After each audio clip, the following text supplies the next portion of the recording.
সাংবাদিকদের উপর যে রাষ্ট্রযন্ত্র দখল ক্ষমতা তাকে দৃষ্টান্তমূলক শাস্তি দেয়।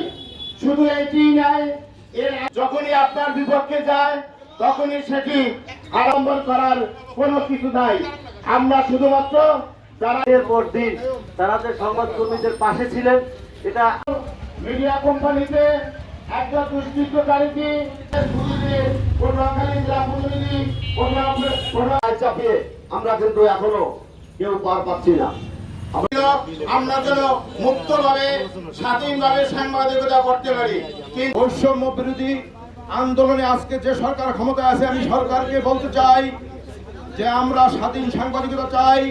গণমাধ্যম কর্মীদের উপর নির্মম হামলা, অত্যাচার এবং মিডিয়া হাউসের ভাঙচুর এবং লুটপাটের যে তাণ্ডব সৃষ্টি হয়েছে, আমার সাংবাদিক বন্ধুরা সন্ত্রাসী দুর্বৃত্তদের দ্বারা বিভিন্নভাবে গুলিবিদ্ধ সহ নির্যাতিত হয়েছেন।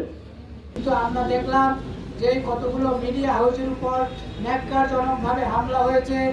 এখন পর্যন্ত সেই হামলাকারীদের শনাক্ত কিংবা বিচারের মুখোমুখি দাঁড় করানো হয়নি। এজন্য আমাদেরকে বাধ্য হয়ে রাস্তায় দাঁড়িয়ে প্রতিবাদ জানাতে হচ্ছে।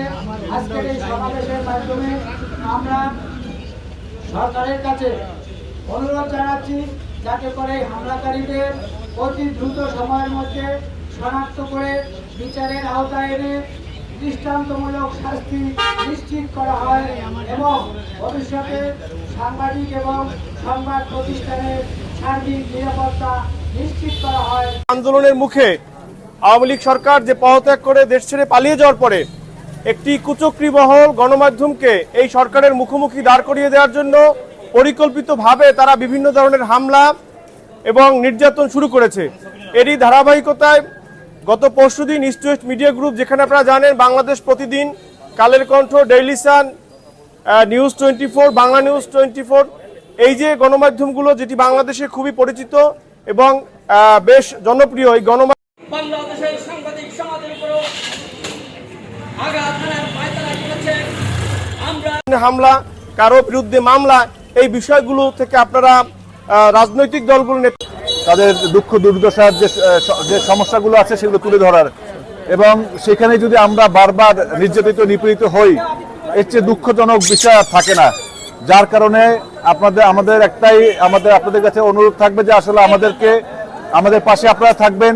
আমরা সার্বক্ষণিকভাবে আপনাদের পাশে আমরা রয়েছি এবং আমাদের প্রতিষ্ঠানগুলোতে আমরা হামলা করে বা আমাদের ভাঙচুর করে এতে কোনো আসলে ফায়দা নেই। কারণ হচ্ছে আমাদের যে কাজ, আমাদের যে ন্যায় নিষ্ঠার যে কাজগুলো থাকবে সে কাজ আমরা চালিয়ে যাব এবং আপনাদের পাশে থাকবো। এটাই আসলে আমাদের প্রত্যাশা এবং এটাই আমাদের কাজ। এটাই আপনাদের সামনে আসলে এই কথাটাই তুলে ধরতে যাচ্ছি। ধন্যবাদ সকলকে। বিরুদ্ধে, সাংবাদিকদের কাজের বিরুদ্ধে, সাংবাদিকদের আদর্শের বিরুদ্ধে আমরা হুঁশিয়ারি জ্ঞাপন করছি। আগামী দিনে ছাত্র জনতাকে সাথে নিয়ে ত্রুটি থাকে, কোনো সংকট